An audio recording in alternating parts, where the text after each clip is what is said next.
This is a sound test for the Cabinet meeting dated Tuesday, 13th of January 2026.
Okay, hello everyone, good evening. Welcome back after the start of the new year. Nice to see everyone again and good to be back.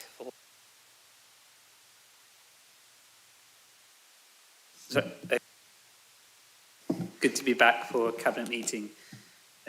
We're not expecting the fire alarm to go off today. If it does, then please leave everything and follow the exit signs on the Pease Hill side of the building and exit via the Pease Hill door, assembling in St Mary's Passage. Members, when you're not speaking, please ensure you switch off your microphone so that the live stream picks up the right person. And before we start, I'll just go with a few announcements of things that have happened recently or since our last meeting. So one significant one was that we have decided that we'll be writing back, I as the leader will be writing back to the Secretary of State for homelessness, communities and local government to say that we do not want to postpone local elections. We were asked just before Christmas whether we thought that this could free up important capacity for local government reorganisation, and we felt that whilst local government reorganisation is a very important and challenging process, actually there wasn't a need to postpone elections in order to facilitate that process, and we believe that it's very important for elections to go ahead in order to have the democratic legitimacy that that will give. So I will be writing to the Secretary of State in line with those thoughts. A couple of other smaller things. So today we signed the Anti-Racism Charter, which is promoted by Unison at a nice event at Mandela House, and that is something that's being done regionally, but it also was worked on specifically here by staff members here, and it was part of a motion that was proposed by Councillor Anna Smith in our full council meeting a little while back. So really pleased to be able to sign that on behalf of the council today, and I'm grateful to Unison for their important work on anti-racism. Our local plan consultation is still underway. Please, if you are listening into this and haven't responded yet, then do that. It's incredibly important for the future of Cambridge and the surrounding area. We have had a good level of engagement so far, but we need as many people as possible getting involved. Local government reorganisation, we will also have a consultation on this in early February. That will be looking at a number of options, we expect, for Cambridgeshire and Peterborough, and it's really important to get local residents' views on the future of local government for our area, the biggest change in 50 years. So again, watch out for that. Finally, we today had the groundbreaking for the Wren solar farm. Councillor Rosie Moore was there. Would you like to just give a couple of words on what we're doing there? Really exciting project. Yes, thank you, Cameron. So we broke ground today at Waterbeach. So it's our new solar farm, which will enable us, at the moment we're at the max number of electric bin lorries that we can have just on the grid, that's 4, and this will enable us to electrify more of our fleet, cutting our carbon emissions, and also, obviously, electric vehicles are also clean vehicles, and so cleaning up our air. So it's a really positive project for the future and helps us in our target of being a net zero carbon council by 2030. Thanks. Fantastic, thank you. So lots of exciting, good work going on at the start of 2026. Okay, so if we could all introduce ourselves. So my name is Cameron Holloway, I'm the leader of the City Council. Councillor Smart. Councillor Martin Smart, Cabinet Member for Nature, Open Space and City Services. Simon Smith, I'm Cabinet Member for Finance and Resources. Councillor Rosie Moore, Cabinet Member for Climate Action and Environment. Katie Thornborough, Cabinet Member for Planning and Transport. Rachel Wade, Deputy Leader. Councillor Anna Smith, Cabinet Member for Communities. Councillor Mike Todd-Jones, I'm Cabinet Member for Community Safety, Wellbeing and Tackling Homelessness. Lovely, thank you very much. Okay, so first item is apologies for absence. We have 2 apologies, one from Councillor Jerry Bird and one from Councillor Antoinette Nesta. Second item is declarations of interest. Does anyone have any declarations of interest they would like to make?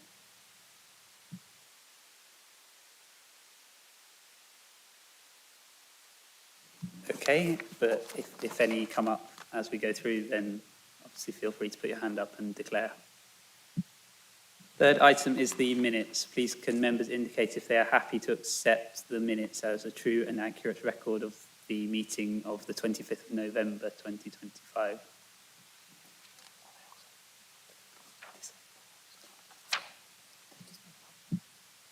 Okay, thank you very much. Yep, I'm happy. Okay, fourth item would be public questions, but unfortunately we don't have any public questions today. If you're watching and you're a member of the public, then we do welcome questions. So there's a meeting in February. Please do come along and ask questions. And item 5 is the first substantive item. So item 5 is on community grants for 2026 to 27. Councillor Anna Smith, would you like to introduce this item? Yes, thank you, Councillor Holloway. And this has really got 2 parts to it, and I'm really excited to present these.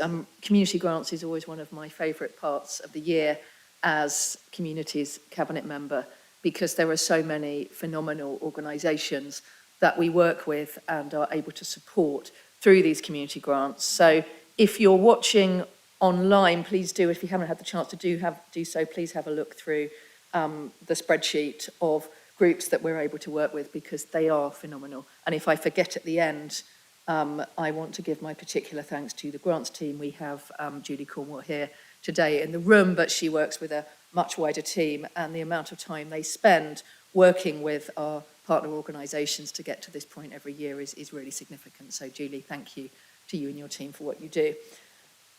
So this report is a 2-fold report. It has 2 parts to it. It has what might be seen as the usual part of this report, which is the proposed distribution of our annual community grants programme for 2026-27. Please note it was always that much in advance. So this is looking forward for that proposal.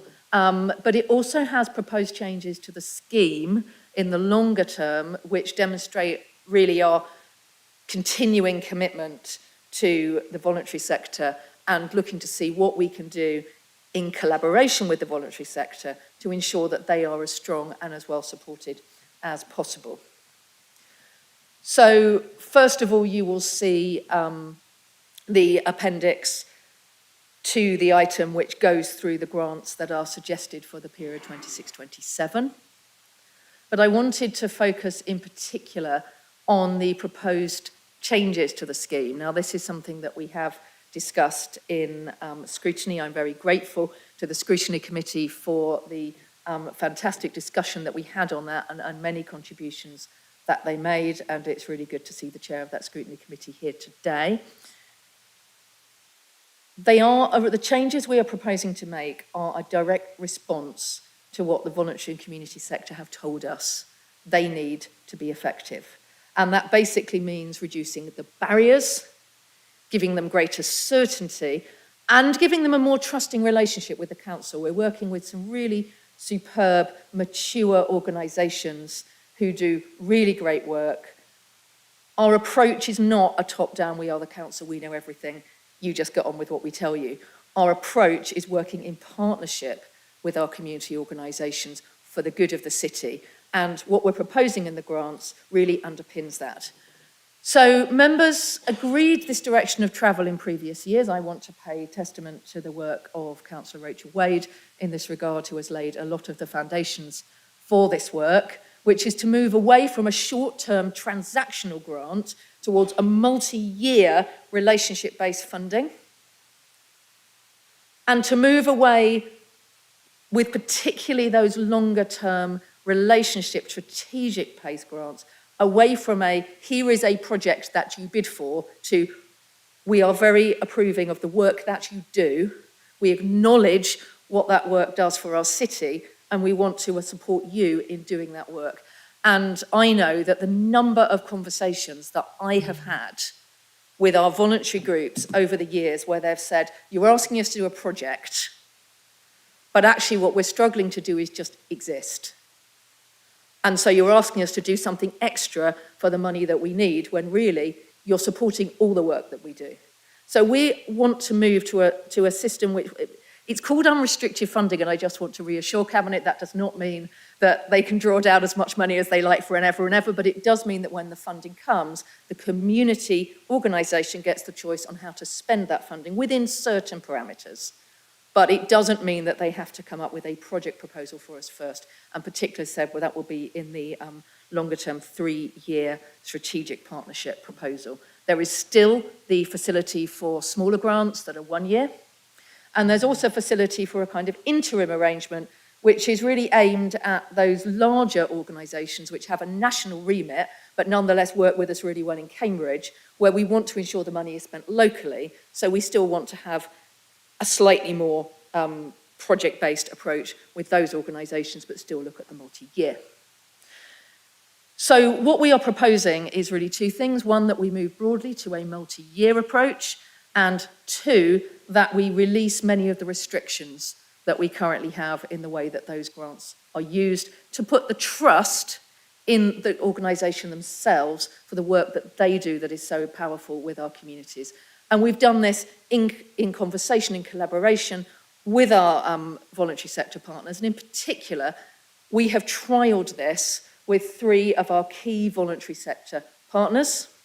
And we are proposing to extend that trial by 1 more this year, so that we will have 4 of our major organisations already working on a 3-year grants programme. So this is not something new. This is something that we've been trialling. This is about rolling this out more broadly.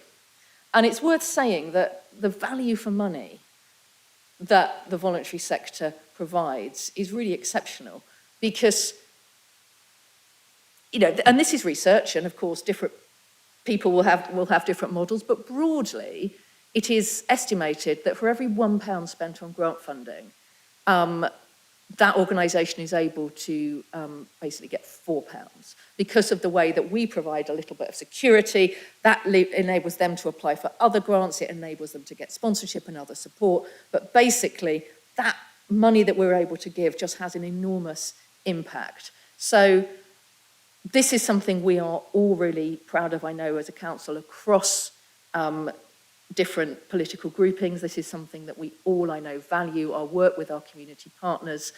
And I'm really thrilled that we're able to get to the point where I'm able to propose to you today that we improve the model of funding for our community groups moving into the future, which allows them to plan better. It allows them to do even more of the good work that they do to support our city. And I have to say, that's particularly important in the context that community and voluntary sector is an increasingly stretched and under pressure sector. I talk about them being never more needed, but at the same time as they're never more needed, they're under increasing pressures, and it's really important that we can do what we can to help them withstand the pressures that they get, and to work in partnership with them. So I'm going to leave it there for now. There's a lot in this report. Very happy to take questions, and I'm delighted that I also have Julie here if I get the detailed technical questions as well. So thank you in advance, Julie. Thank you, Chair. Thank you very much, Councillor Smith. Are there any questions or comments then from the Cabinet?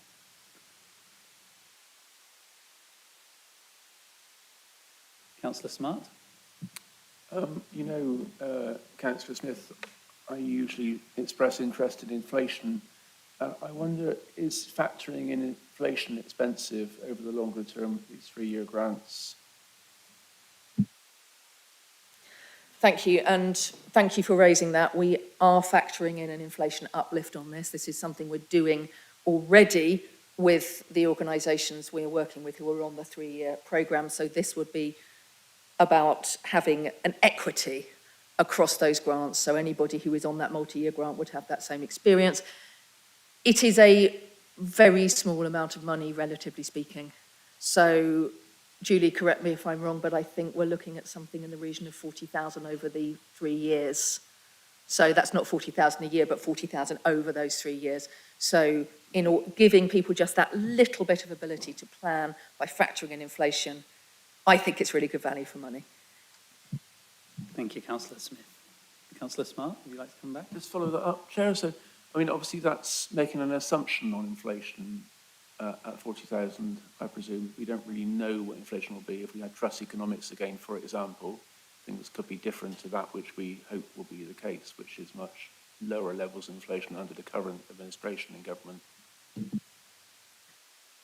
That's true, Councillor Smart, and I may have to defer to my colleagues as to what happens if we get unexpectedly extremely high levels of inflation there. Not under a Labour government, Chair. Good point, Councillor Smith. Julie. Thank you. The intention would be to still honour that, but the finance team have calculated on what they anticipate CPI would be in September. So fingers crossed. Thank you, Julie. Or a managed level of risk. Okay, anyone? Councillor Wade? Thank you, Chair. Excuse me, and I'd just like to echo my thanks to Julie and team and to Councillor Smith. And yeah, obviously I'm very biased about this because I think the team, well, I know the team do such fantastic work for the community out there. And as Councillor Smith referred to, that you know the voluntary sector are under a lot of pressure, and I'd like some expansion, please, on how the grants fit into the wider picture of the work that we do for communities as the Labour-controlled City Council, please. Thank you. Some context would be great.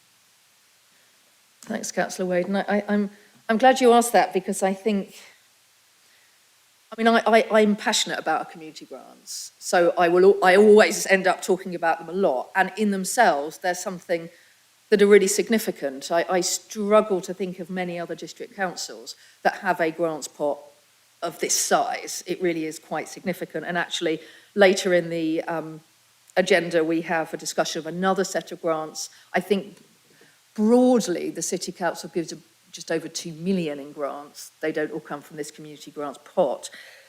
So it's easy to focus on that, and I think it's therefore easy to forget about the other things that happen. So we have a community development team, we have work with our council tenants, we have work across our estates, we have a lot of work that we do via our kind of estates and facilities team with different groups. So, for example, I had the pleasure of going to watch the wonderful Snow White before Christmas at the Junction, which I don't know if anyone else saw it, but it was absolutely amazing. And there, they reminded us, of course, that at the moment the Junction is on a peppercorn rent from the City Council. So that's another way in which we are able to support organisations and groups across the city. So the grants really fit as part of a much wider picture. They are not all that we do. They are a really important part of what we do, but they're not all of what we do. Councillor Wade, did you want to come back? Yeah, I just wanted to acknowledge that I think there's an awful lot of work out there that various teams do that is not recognised or necessarily attributed to those teams. And it's good that we have this forum so that people can listen in and realise how much we do as a city council with our staff, obviously, and the community to talk to community empowerment. Thanks. Thank you. Councillor Thornborough? Thank you very much, Councillor Smith, for all of this. I know the City Council has been involved in these community grants for some years, but you referred to other district councils not providing the same amount.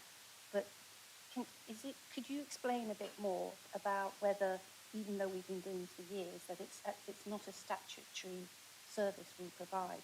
Is it something extra that we're providing for the City Council because people have heard about it, so they might think, oh, it's something that we or all councils do?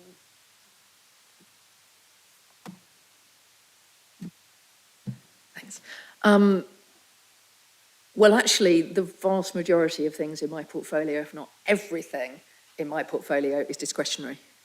And so pretty much everything we do is the choice of this council. They are not statutory requirements. They're not something we are being told to do or asked to do. They are discretionary services. Now, there are one or two, some of the things we do come from central government and we're able to distribute that money, but the vast majority of what we do, they are discretionary services. They are not statutory services. So this is very much our choice as a council to be doing those things. And I think that's really important to acknowledge, actually. Okay, thank you very much. Councillor Young, as the relevant scrutiny chair, would you like to make some comments?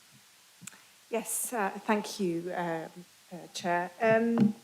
So we discussed this item as part of the community wealth building strategy of the council, and the committee fully supported the idea of a multi-year settlement. That was cross-party and a unanimous support for that. So that's great that you brought it to Cabinet and you're deciding on it. The other point from the Scrutiny Committee is that we have a few charities that we give to every year, and these are part of the ones that are getting a multi-year settlement. So the sort of desire of the Scrutiny Committee was that they be encouraged to seek funding elsewhere and become a lot more resilient and not wholly dependent on the council. Not that I'm suggesting we stop funding them, but yeah, there is a broader picture and great need, as has been outlined. So, yeah, that's it from me. Thank you, Councillor Young, and I thought it was a helpful session at the Scrutiny Committee. Councillor Smith, any comments? Yes, and it was very useful, and I kind of took copious notes as we were going through, and it's always really helpful to come to scrutiny committees and to hear what's being said. I think the reality is that there are very few organisations who rely solely on the City Council, but the other reality is that I cannot imagine, sorry, I put this a slightly different way, every community organisation would, I'm sure, want to be self-sustaining. That's everyone's goal. No organisation wants to be relying on grants because you're always having to wait for the next bidding round. So that's certainly something that organisations would aspire to, but it's also something that is really, really, really difficult for a community organisation. So I think the balance for us is between making sure that the support is there for community groups, voluntary groups to be as resilient as possible, whilst not assuming that there is necessarily a time limit to the grants that one is giving out. So I think it's tricky if you start saying something like, and I know this isn't what Scrutiny was saying, but if one starts saying something like, well, okay, you can have it for a couple of years and then by then you need to be completely self-sustaining. Now you might say, we'd like to see a business plan, or we'd like to see what else you're doing, or would you like us to help you in looking for other sources of income? But I would be personally very cautious about the idea that we say there is some kind of time limit that actually an organisation is remiss. And again, I know this wasn't what Scrutiny was saying, but an organisation is not remiss for needing grant funding. It is the nature, to an extent, of the voluntary sector and the pressures they are under at the moment. I would, in this context, actually also want to give a real shout out to CCVS or support Cambridgeshire, yes, who we also support in our grants. They're one of our current 3-year grant trial partners. They do an awful lot of work with our voluntary sector in exactly supporting them into sustainability. So it's some of the work in terms of helping our voluntary sector will come from our grants team, but we also support CCVS because they are doing a lot of work to help our voluntary and third sector become as self-sustaining as they are able to be.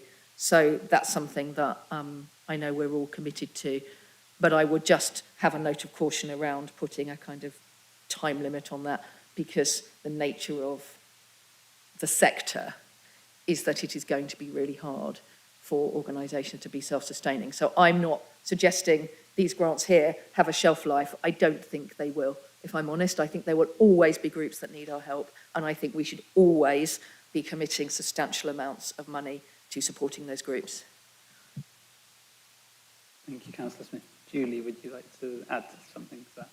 Yes, thanks. Just to say, my team's completely in agreement that we need to be making sure that groups can diversify their income, and we support them to do that. A group, when they apply to us for grant funding, lists the other sources of income they've got as kind of match funding, and that may be that they've applied but haven't heard the outcome.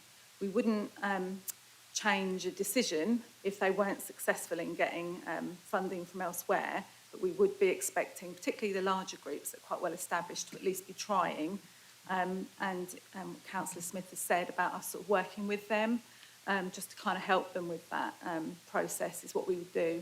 I think there's only one grant scheme, that's the Resettlement Grant Fund, where for grants over 30,000 we do require 5% match funding. But that is obviously quite small, and we can help groups do that. So it's not been a barrier yet, but I think the message is absolutely, we want to support groups financially, but also we need to help them to help themselves where they need that support. Thank you, Julie. Councillor Simon-Smith. Thank you, Councillor Smith. You're an outstanding advocate for the community and voluntary organisations in this city, and I welcome these innovations. I think that to be able to offer multi-year grants that are unrestricted provides a stability, not just for the organisation, but for the staff as well. And it reflects our trust and confidence in these organisations, which they absolutely deserve. I think the idea of dependency could be read as a little bit derogatory, because you won't find any better entrepreneurs anywhere else than in the voluntary sector. And if you just look at the total cost of the budgets that they're running against what we're contributing, it demonstrates that they're very, very proactive in generating funds from other parties. And I think we recognise that we are one of many of the funders that support all these voluntary organisations' activities in the city, which are so badly needed, particularly amongst vulnerable people in our city. So it's great that we've got a strong voluntary sector. I'm very pleased I've been able to play a role in protecting the budget and supporting the inflation growth in all of this. But all the credit goes to you, Anna, and the team for the great work that's been done here. So I'm going to be supporting this. Thank you for your work. Thank you. Councillor Anna Smith, do you want to respond to that? Thank you. I don't want this to start sounding like a mass love-in, but I would want to point out that if the finance team don't approve of a measure like this, it doesn't happen. So, Councillor Smith, I do want to acknowledge the contribution that you've made in helping this to happen. It is a really important part of what we do. And I would absolutely reinforce,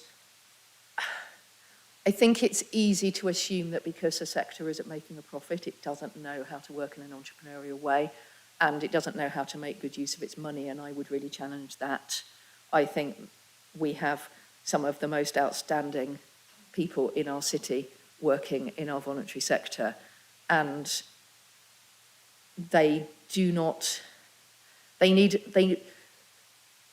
we all need support and networking and guidance and to give each other a helping hand and work in partnership. But actually my experience of working with our voluntary sector is that I'm more often asking them for advice than the other way round.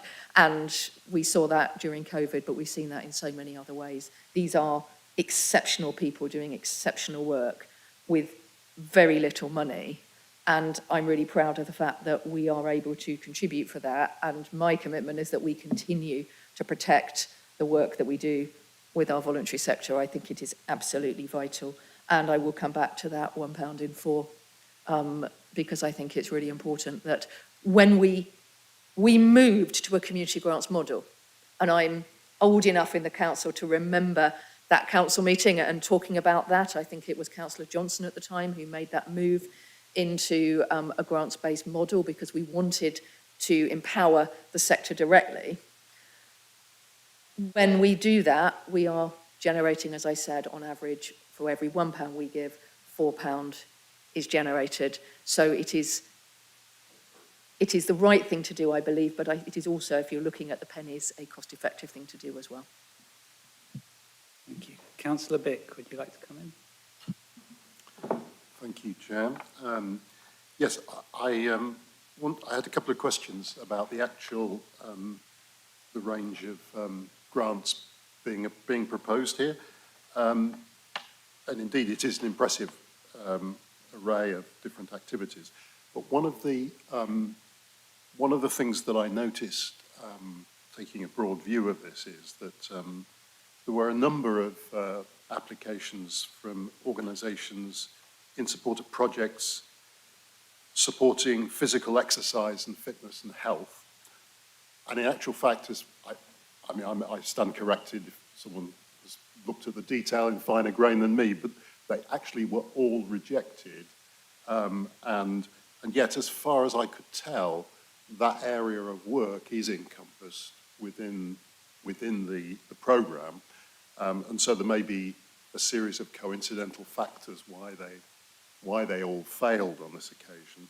But I just wondered how the council should view that, because in the one sense, if no one came forward with satisfactory projects, then there was no one disappointed.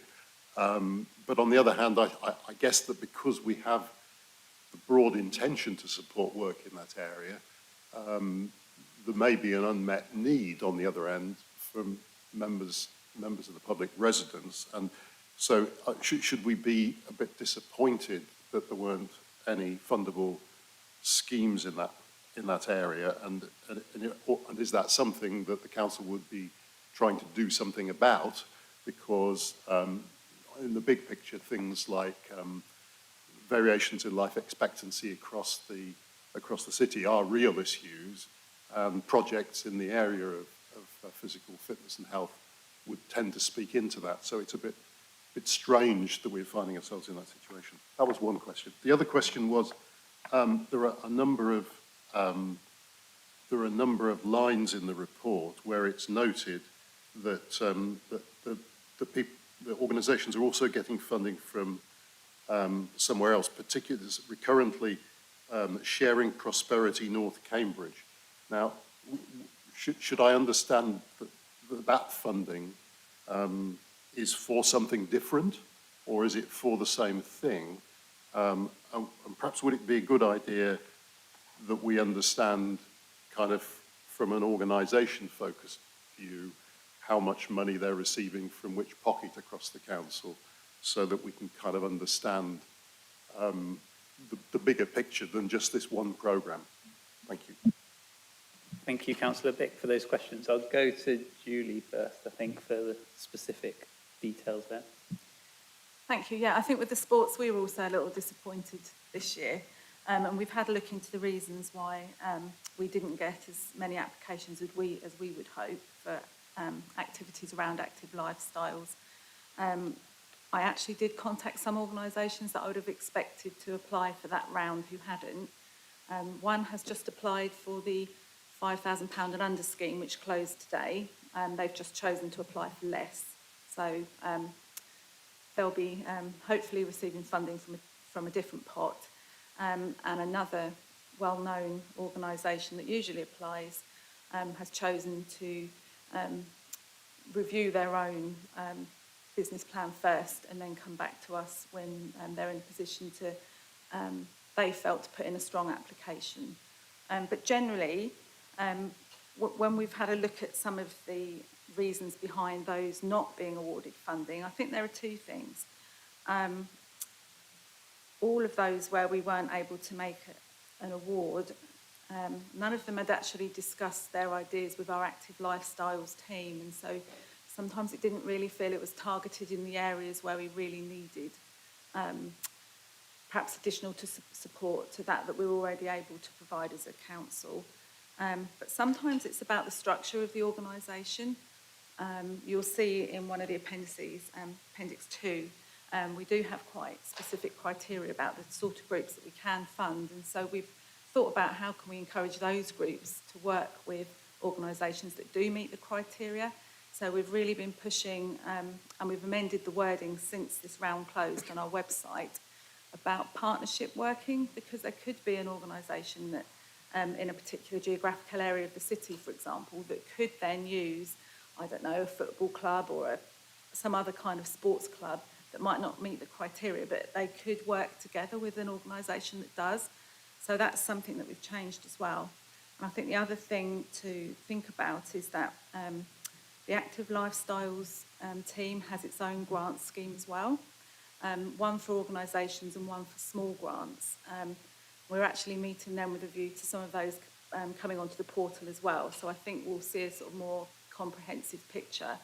But I do think there's still more work to be done. So, yeah, I hope that you'd be reassured that we are looking at that. And I think we just need to encourage organisations that think they're not eligible, that, you know, there are ways around it because, you know, we need our residents to be healthy. So. And in terms of SPF, I'd have to come back to you with the exact amounts. What's happened this year, the current financial year, and last year, but particularly this year, is we get a very short notice, usually in year, some funding via the CPCA for particular things. So other departments within the council receive that money, and then we sort of administer that money for them on their behalf because we know about how to manage grants. So last year, that funding was used in the Abbey ward primarily, and a lot of the learning has now been taken forward to the North Cambridge area, and so some of the funding has been allocated this year for things around capacity building in the voluntary sector in the north. So, for example, one project is around our family and young people support, those organisations working better together in the area. There are others around the food bank, but it's quite specific how that money has to be spent. But if you're interested, I can certainly share the criteria for that after this meeting. Thank you very much, Julie. Councillor Smith, would you like to add something to that? Yeah, so UKSBF, it's one of those grants which is a national government grant which is then passported via the combined authority to other local authorities, which is what's happened with this. So this is national government money that has come through, and I actually really like the fact that what we've done here is to indicate where groups are also receiving funding from elsewhere, because it comes back to Councillor Wade's question actually, that these are part of a much bigger picture, which Julie has also emphasised with things like the fitness grants. I think the other two things I would just add is we are part of the wider picture within a community. We want to be there to support. Sometimes organisations do come to us and say, actually, we don't want to apply this year. And we have to respect that choice, clearly. But on the other hand, and I would absolutely reiterate, and if anyone is watching this who thought about applying and then didn't, please, please, please, if you are thinking about applying, do apply. And Julie can't say this, I can. Julie's team are incredibly proactive. And if you get in touch and you ask about applying, they will support you through that process, and they will do everything they can to ensure that the grant meets the criteria. I'm hopeful as we move, it's another reason I think why moving into this new model of grant giving should also be more helpful, because it moves away from saying, tell a good story about a project you want to do, to tell a good story about your organisation, which I think is also easier for even a very small organisation to do, although I wouldn't in any way want to minimise the huge amount of work that goes into putting in grant applications. Yet another reason why 3 years is better than every year, because it's less work for the organisations. So yes, again, Julie, I know your team do an awful lot of work to work with organisations and support them through, and thank your team for that. Thank you, Councillor Smith. Councillor Wade, you've been waiting patiently. Yeah, it's just to bring in that wider picture, and it's our support of CAB, which if you wanted to talk to the bigger picture of individual residents and being able to approach that organisation, if we talk in terms of the narrative of resilience and sustainability and how the cost of living impacts and has impacted on our residents in Cambridge, the fact that we have supported CAB in the past and we support them long term, I think really does help with that narrative that people are there to help, people are encouraged with the team, and it isn't just about financial support either, as my colleague has just said, it's about the fact that the team advise with support, personal support for different groups, but obviously CAB helps so many other people and helps so many of our residents in that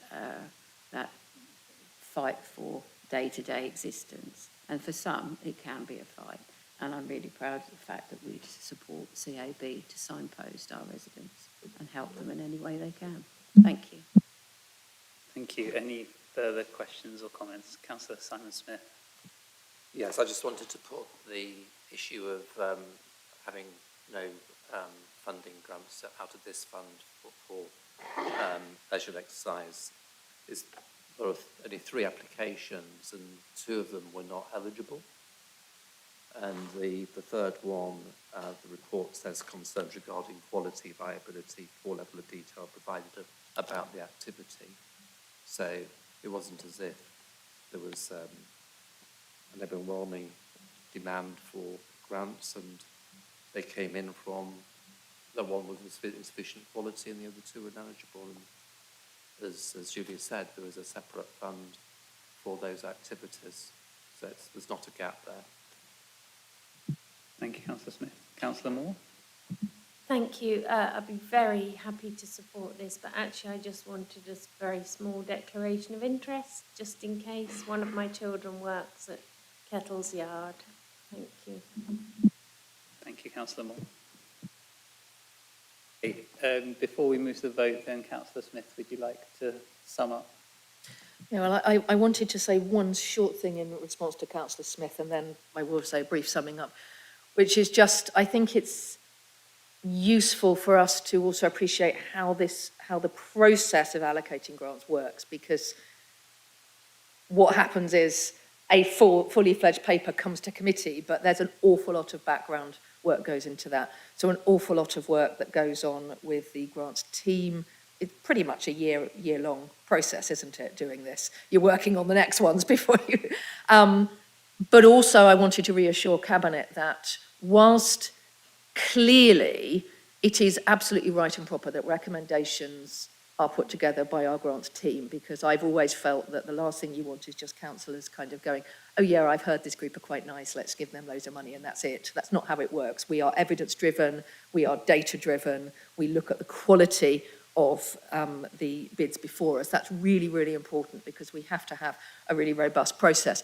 But I did also want to say that I know I am not the only Cabinet member for communities who basically makes a pain in the neck of themselves in going through line by line every single bid here and asking all the questions of why has this one got this amount and not that amount, and have we asked these questions? And so there really is a lot of scrutiny that comes in also from the Cabinet member in this process. So it's just to really reassure colleagues here of that this is very much not a, hello, here's your list, do you like it, yes or no? It's a process of which, quite rightly, we as members should be very involved in terms of asking all those questions on behalf, really, of the community groups who've applied, because they will want to know that someone has asked all those challenging questions about those bids. I think that's really important.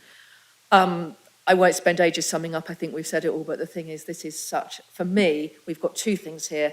We've got next year's grants with some really fantastic projects and groups being supported, and I want to say well done to all those groups who have received a grant, but also to say to those groups that haven't, please don't give up, because there are other grants, there are other routes through, there's advice you can get. Please do not, if you haven't been successful, see this as some kind of slur on you or a sign that you can't ever apply again. It really is important to keep coming back. We'd want to see that. But also that the proposals for moving forward, I think do everything we can to support and assist our phenomenal charity and third sector within Cambridge. And I want to say thank you to all of those groups, whether they are grant applicants here or grant awardees or not. They are a phenomenal group. We should be so proud in Cambridge to have the charity sector that we have, and thank you to every single one of them. Thank you very much, Councillor Smith. Okay, we will move to the vote. So recommendations are on page 15 of the agenda pack. They are to approve the community grants to voluntary and community organisations for 2026-27 as set out in Appendix 1 of the report, subject to budget approval in February 2026 and any further satisfactory information required of the applicant organisations. Secondly, to approve the expanded direction of travel for the community grants programme using a 3-tier approach, and that would start from 1st of April 2027. And thirdly, to approve an additional multi-year grant for food poverty infrastructure starting 1st of April 2026, as set out at 4.5 of the report. Are those recommendations agreed? Yes, that's agreed. Okay, thank you very much. All right, we'll move on to item 6, which is a similar item, but it's our homelessness prevention grants. Councillor Mike Todd-Jones, can you introduce this item? Yes, thank you, Chair. This report sets out our proposed homelessness grant for 2026-2027 to organisations delivering homelessness services in Cambridge. The funding in this grant programme comes from our central government grant allocation for tackling homelessness and rough sleeping. And the bigger picture has been mentioned a few times in this chamber tonight. Can I say just a little bit more about that? One of the things I'm very proud of is that the Labour government made very clear its commitment to tackling homelessness. Announced in November, we're making 2.4 billion available nationally from April 2026, part of a multi-year settlement to address homelessness and rough sleeping, with a further 969 million being made available to address pressures connected with temporary accommodation. And in relation to the Cambridge City Council, this means that our overall pot, which includes the rough sleeping grant, is over 2 million. And this is, although tonight we are addressing this specific proposal for homelessness prevention grant, I want everyone to bear in mind that that's the overall pot we're looking at. This is really important, I think, that ties in with our Labour Council priorities, in particular regarding the corporate plan, tackling poverty and inequality and helping those in greatest need, and building a new generation of council homes and addressing homelessness. So this very much ties in with the commitment of our Labour government and our Labour Council in this really important area. Just to comment briefly on the report, the key points I'd like to just mention. First of all, obviously the list of applications are in Appendix 1. The total proposed awards of 15 projects across 12 organisations, just under 400,000, represents an increase of around 80,000 on grants awarded last year. The grant application totaled 553,000, but as we know, we go through a very rigorous process about how we award grants, and not every grant can be funded in full. And on that note, we're recommending awarding funding to all groups, fully funded or mostly funded, except for 2 proposed projects, which I'll just briefly mention. A specific project at Jimmy's regarding staff trauma and resilience training, which we didn't think was sufficiently aligned to the direct objectives of preventing and relieving homelessness. And Experience Cambridge, which is really covered as a service under the Commissioned Employment Advice Service. That's something that is delivered through the CHS group in partnership with Winter Comfort. And bear in mind that that big overall pot I mentioned, much of that is also going to key providers regarding services for those experiencing homelessness. So these are just specific projects that didn't meet the criteria this time. Can I also point out a couple of other things in terms of overall information? As I said, this is the provisional grant, effective from central government, is dependent on a couple of factors, but we're fully expecting to receive that. So it does, homelessness prevention grant do depend on that. and we'll be notified of that fairly soon. We'll be continuing to consider multi-year arrangements, either under contract or through multi-year grant award, as opportunities arise. And we've been notified of a 3-year government grant award from 2026-2027 onwards, and we'll be positioned to consider 2-year awards when we review applications for the 2027-2028 programme. So that basically covers my comments, and I'm happy to take some questions. Thank you very much, Councillor Todd-Jones. Okay, any comments or questions from Cabinet members? Councillor Thornborough. Can I just make a declaration of interest? One of my daughter works for a homeless charity in Cambridge. And I'd also like to thank Councillor Todd-Jones for all the work. It's really great to hear about the national government providing more funding in this area. Unfortunately, the more successful Cambridge becomes, it does seem to be, we have to deal with more people affected by homelessness, but we really appreciate the work that you've put into this. Thank you, Councillor Thornborough. Okay, Councillor Smith.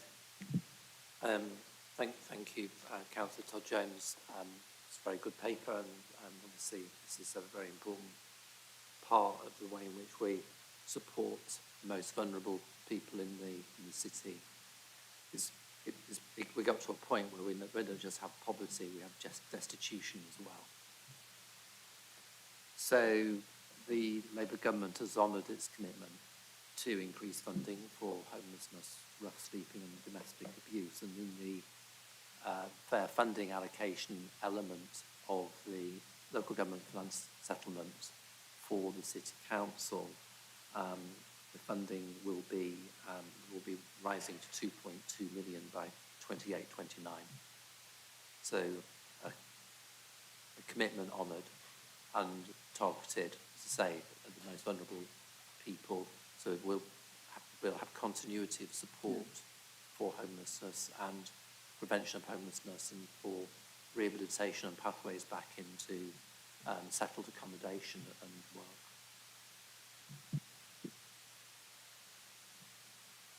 Okay, thank you, Councillor Smith. Anyone else? No? Okay.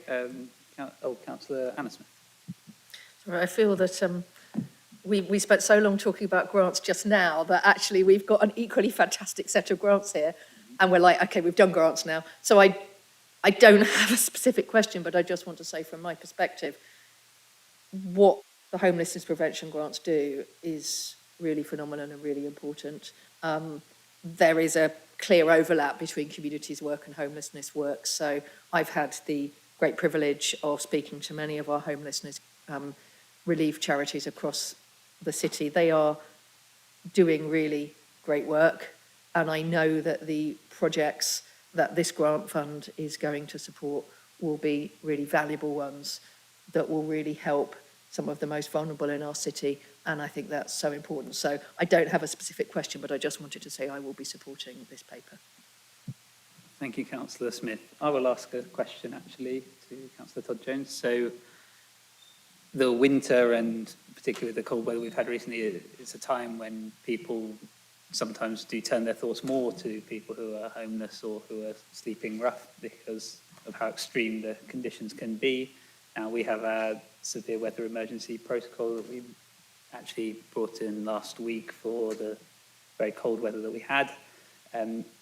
But I just wondered if, similarly to our discussion about the wider community grants, could you say a bit about not only the direct funding that we give, but the work that you referenced in your introduction is broader in terms of the work of all partners across the city to help people who are homeless or who are sleeping rough in the city, basically to reassure people that it's not that we don't care and we're not helping, it's that it is difficult to help people and we are doing our best and support is available.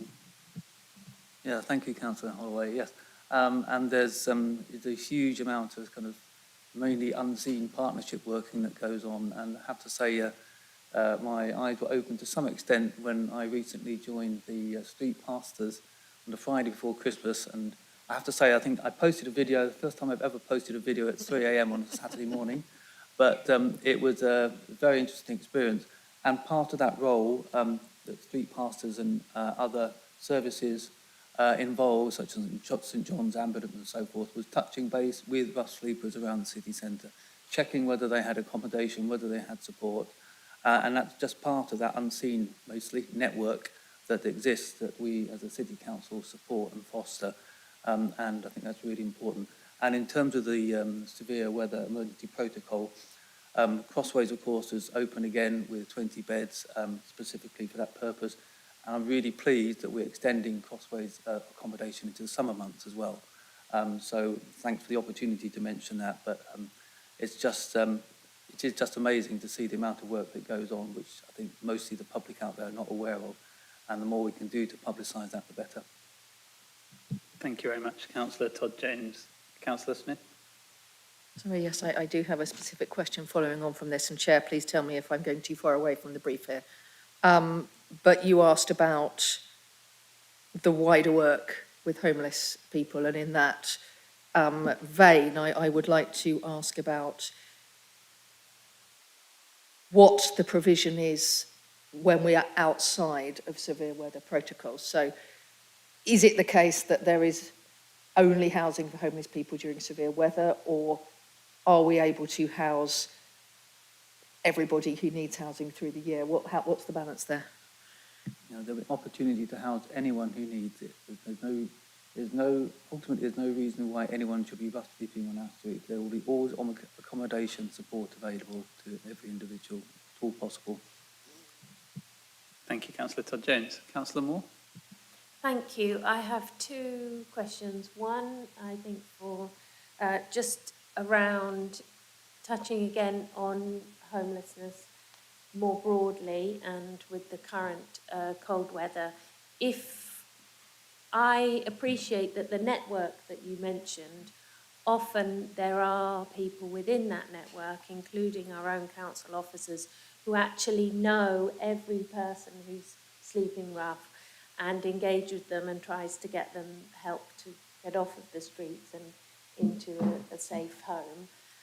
But if residents see someone sleeping rough and are concerned about them, what's the best way to raise that with these groups? Is there one number or one contact that people can go to? And then my other question is, although it's horrible that there is such a need, it's in light of the situation that we're in, it's positive to see new projects coming forward. And I note the Concrete Rose Collective, and I just wondered if you had any more information about that one, because it's called the Co-Living Pilot. So sorry to put you on the spot, but I wonder if you've got a bit more information on that. Thank you. Thank you, Councillor Moore. Okay, I'll go to Councillor Todd Jones to answer the first question, and then maybe the officers can come in on the second question. Yes, on the first question, obviously the street outreach team is really the first port of call. It's publicised quite widely, including on our website and elsewhere, and it's always difficult to get this information out to the public all the time and increase that awareness. I try and do this as much as possible. And I've used that quite a few times when I've talked to rough sleepers, used the street outreach team, and their response is excellent and very supportive and helpful. So we'll just try and keep publicising that way of engaging people with those who want to support homeless people and rough sleep as much as possible. The Street Link app is also something that people can use, which is really helpful. Simon, perhaps, would you like to come in on the second question?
Great, thank you very much, Simon. Okay, Councillor Young, did you have any comments on this one, or anyone from your scrutiny committee commenting on this? We have not looked at this yet. It's coming in February, so at this point I can't comment from the committee's perspective. No problem, thank you. Yes, I think you'll be looking at the homelessness review, won't you, which is a really important piece of work. Thank you. Okay, any further comments or questions? Councillor Todd-Jones, anything more you'd like to add before we go to a vote? No? Okay, right, thank you very much. We will move to the vote. So if you look at page 77, the recommendation is to approve the award of homelessness prevention grants to voluntary and community organisations for 2026 to 27. Is that agreed? Yes, agreed. Okay, lovely. Thank you very much. Item 7 then. Transformation and Reinvestment Fund update. Councillor Simon Smith, could you introduce this one, please? Thank you, Chair. You'll know that this is a report to note, as the Council gave the officers scheme of delegation to allocate these funds, but in the interest of transparency and accountability, this report has been brought to Cabinet for comment, and you can see the progress that's been made in spending and committing the funds. And the reason for this is that we're going through a programme of transformation that was running from year to year, and we want to be able to have continuity of spending to allow the process to proceed at pace as was required. And you can see from this that the officers are allocating the funding in accordance with our priorities to facilitate further change across a range of council services. Thank you very much, Councillor Smith. Did anyone have any questions on this? Okay, no. Any opposition members want to ask any questions on this one? All right, well, thank you very much for bringing this forward. As you say, Councillor Smith, it's right that this comes into the public domain because there's a fairly significant amount of money that's been spent there on a variety of projects relating to transformation, but also in quite a broad sense. And so some really good stuff there, really good things that we're doing to try to make the council more efficient and effective, but good that we've got it out there and people can see what we're spending their money on. Okay, are we happy to note the progress with the allocation of funds from the Transformation and Reinvestment Fund? Yes, okay, lovely. All right, thank you very much. On to item number 8, Cambridgeshire and Peterborough Resource and Waste Strategy 2026 to 2031. Councillor Rosie Moore, could you introduce this, please? Thank you very much. So RECAP is the partnership for waste and recycling for all of the councils within Cambridgeshire and Peterborough. So that's 7 councils, 5 district councils, the county council and Peterborough Unitary. We have a strategy. The previous strategy was completed, runs from 2015, and since then RECAP has gone from strength to strength. It's been really successful and positive for all of the councils, and the partnership working has enabled us to save, for example, on our communications.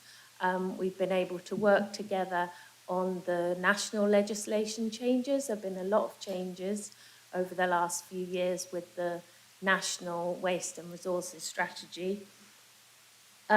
We've been able to work towards aligning our services across Cambridgeshire and Peterborough, which helps to simplify things for residents, share best practice, do pilots together, and it's just been really positive.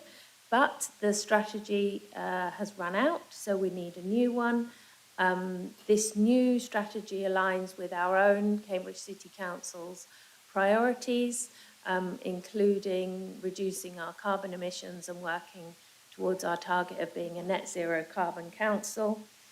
And so I hope that you will note this strategy, support it today. It's currently out for consultation, and so one of the recommendations is that we approve the draft as it is today. Following the consultation, the final strategy will be approved in February of this year, 2026. So rather than bring it back to this Cabinet in a month, I'm recommending that you delegate authority to me to then approve the final strategy in the recap partnership meeting, board meeting. Thank you. Thank you very much, Councillor Moore. Any comments or questions on this from Cabinet members? Councillor Thornborough. Just regarding your request about giving you delegated powers, that sounds fine, but would it be possible, if there are many changes that come out of the consultation, it'd be really interesting to know how engaged the public were with the consultation, what was positive, what were there any challenges, and whether there's any were there any minor changes. So just that's what I'd be interested to know, that as a country. But apart from that, I'm happy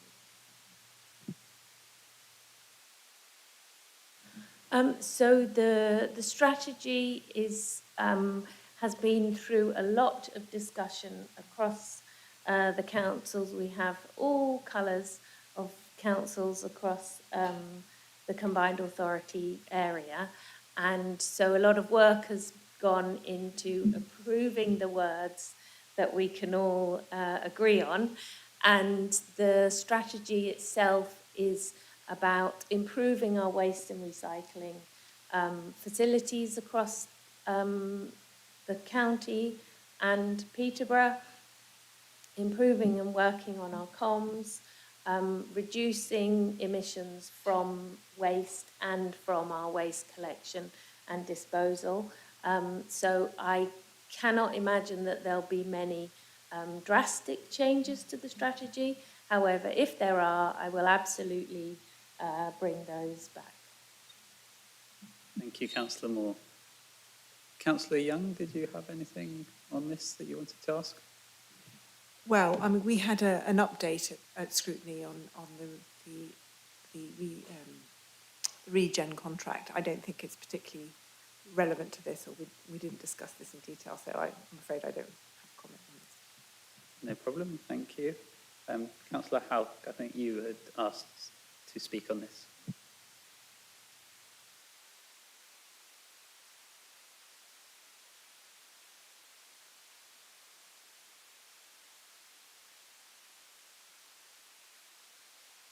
Yeah, thank you, Chair, for giving me the opportunity to ask a quick question. So the intentions described in the strategy all make sense to me, to us, I guess. But the strategy repeatedly emphasizes the proximity principle as a means of reducing greenhouse gas emissions. And it identifies materials recycling facilities as key infrastructure for processing waste. And the strategy also recognizes, or at least sort of hinted at, that the current arrangement may not yet be optimal in this respect. And there has already been a lot of discussion about sending waste to Northern Ireland. Of course, we got the reply, which makes sense, that the contract has been signed and Regen is now responsible for that. We can only hope that they will find some new arrangements soon. However, in the light of this strategy, shouldn't the relevant stakeholders consider that applying the proximity principle over the long term implies that a materials recycling facility should ultimately be developed and managed within or closer to Cambridge and Peterborough here in Cambridgeshire? Thank you, Chair. Thank you very much. Councillor Houck. Councillor Moore, would you like to respond to that?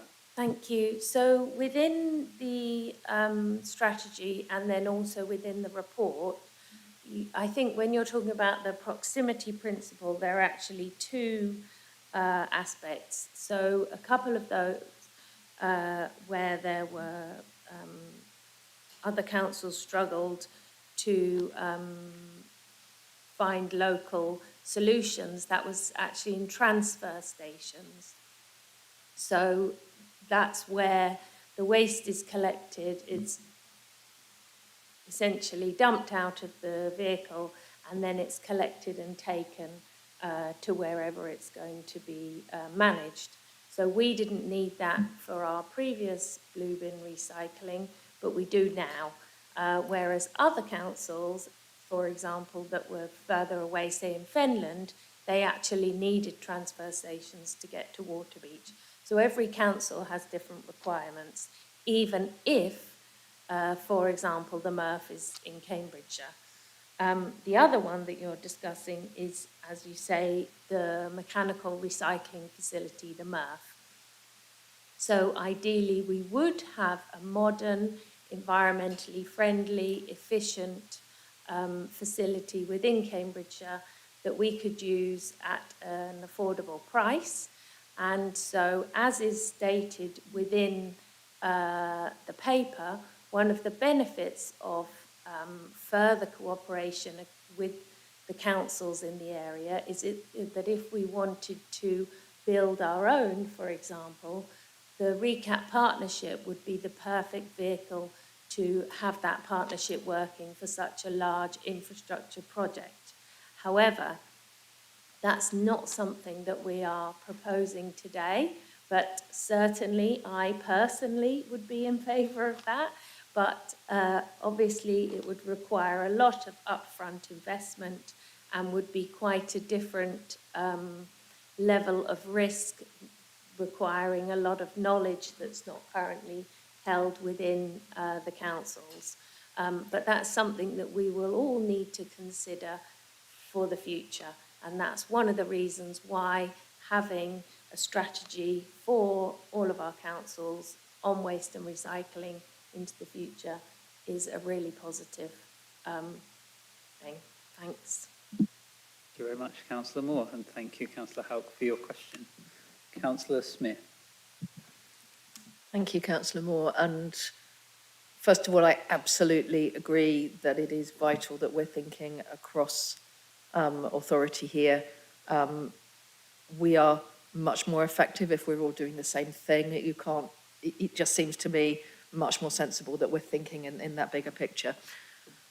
I'm not expecting an answer to this question. If you have it, that's great, but it was really just a reflection that I've spent quite a lot of my adult life living in flats.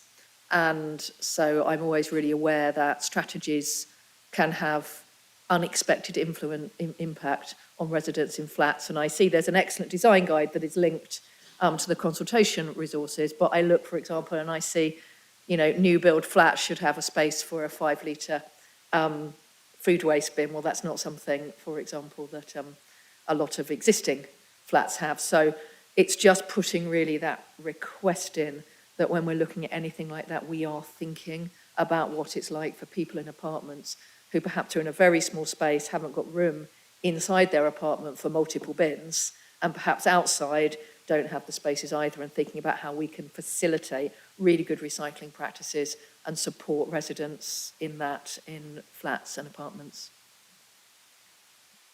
Thank you. So this strategy is a lot sort of higher level, more about how we will work towards improving recycling facilities and working together across the Cambridgeshire and Peterborough, whilst also reducing waste. Ideally, actually, even reducing recycling. We want the recycling to be a higher proportion of the waste, but actually we don't just want endless amounts of recycling. But the next paper that is linked to this one with the supplementary planning document absolutely is works on improving bin stores, space for vehicles to access, and a multitude of other things for all new developments, but that will be most keenly felt by residents of new blocks of flats. But the teams do work very hard with developers currently to try and get the best outcomes for the residents, but also for our own waste crews so that they can access the bin stores and clear the waste and recycling. Thanks. Thank you, Councillor Moore. Did you have anything more to add before we move to the vote? Okay, in that case, we'll move I don't know if officers want to say anything.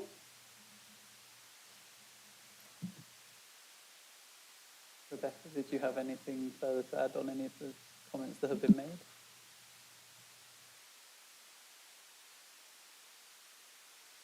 Okay, thank you very much, and thank you for all your work on this and to have your team. Okay, the recommendation is to approve the draft recap resources and waste strategy 2026 to 2031 and to grant delegation of approval to the cabinet member for the final post-consultation version of recap resources and waste strategy 2026 to 2031. Are we agreed? Yes. Okay, that's agreed. Thank you very much. Okay, final item 9 is, as has already been mentioned, the recap design guide policy update. Councillor Moore, could you introduce this one? Thank you. Yes, so this is what I just mentioned. We already have a supplementary planning document, which is a planning document for developers to guide them to ensure that there are, for example, in blocks of flats, accessible bin stores, that they can have there's enough space, that the bin stores don't have too many different locks, so that just to enable residents to be able to throw away their waste and their recycling easily, and to enable our waste crews to be able to collect it easily and quickly. The planning document has been very widely used. However, there have still been some issues, so this is just an update to learn from the areas that are missing and improve it going into the future. So, any questions? Thank you very much, Councillor Moore. Any comments or questions? Councillor Wade? Yeah, just to bring people's attention to page 124, which talks about the consultation that's currently underway. So it would be useful to have, as my colleague mentioned earlier, some feedback from that consultation. And also, 124 also lists the current issues that people are having in shared spaces with recycling. So I think it's useful going forward to have some clarity there, so that everybody can access the bins and start recycling, or continue recycling, I should say. Thank you, Councillor Wade. Councillor Thornborough? I think just following on what Councillor Smith was saying about in some of the existing flats, I know that some of our residents who are wheelchair users have issues when they're going into the shared bin stores, and they've got these big bins to get the bags into the bins.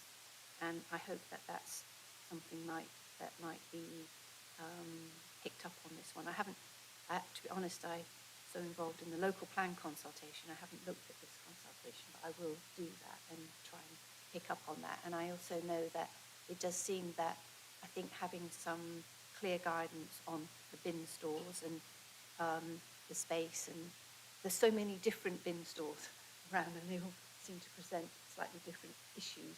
So I think clear guidance would be really good, and I think our housing strategy refers to that, and the planning through the shared planning service, there would be reference to this as well. So I'm really pleased that this is coming out, and again, I agree it'd be really interesting to see what the outcome of the consultation is.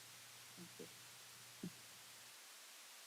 Thank you. So, yes, sorry, I didn't say initially on my introduction, this is another one which the final approval will be in February. So part of the recommendation is to delegate that I can then approve the final. But if there are any major changes, I will bring those back to you, and any points from the consultation. And just to be clear that there is currently already a design guide. This is just an update to modernise it, to learn from lessons. And for example, we've got more underground bins now in the city. We're planning those in our new developments. So there are just some additional changes that need to be brought in. But the teams do work hard to try and design the best, help developers to design the best bin stores. Regarding the wheelchair users, I'm not sure, so I can either come back to you, or I'm not sure if Rebecca has an answer to that one around wheelchair accessibility in bin stores and the larger bins. You're on mute, Rebecca, sorry.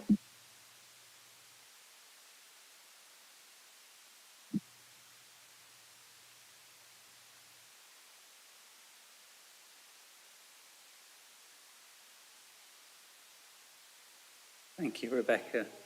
Councillor Thornborough, did you want to come back on that? As Councillor Moore, I am so pleased to hear you talking about the underground bins, because in Eddington they have the underground bins, and that seems to be fairly successful. And I know in South Trumpington there are 1 or 2 or maybe 3 locations where they have underground bins, but it's not extensive. And I would love to see the underground bins coming through on housing developments, because where we have wheelie bins in the majority of Cambridge, they cause such a problem with obstruction on the pavements. So we have been seeing housing development coming through without the underground bins. So if this would reinforce the benefits of the underground bins, that would be tremendous. It would be really, really good progressive way forward. So I'm very supportive of that. Thank you, Councillor. Absolutely, and the underground bins at Eddington have been very successful, and in fact with the rollout of the weekly food waste collections, they have requested that that's collected in underground bins, and so the bins are being sort of tweaked to moved around, to not just swapping what goes in which bin, to enable the weekly food waste to be collected in underground bins. We're introducing underground bins to Fanshawe, the Fanshawe Road development, and so I imagine that will be something that we do more of as a council going forward on our own developments. Unfortunately, it's very expensive and complicated to bring underground bins after for example, it would be great to have them just around the city centre to get all those commercial waste bags off the pavements. But it would be very expensive, and also there's so many pipes and things underground. But absolutely, it's something that we're working towards in the future. Thank you very much. Opposition members, did you have any questions? Councillor Houck, did you want to ask a question on this one?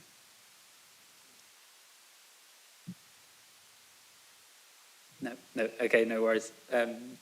Other opposition members? No. Okay, all right, so I think we're ready for the vote then. So the recommendation is to approve the draft recap design guide policy update and to grant delegation of approval to the Cabinet member for the final post-consultation version of recap design guide policy update in February 2026. Are we agreed on that? Yes, we are agreed. Okay, thank you very much, Councillor Moore, for that. Thank you very much to Rebecca and colleagues for all your work on that. And that's the end of the meeting. Thank you very much, everyone.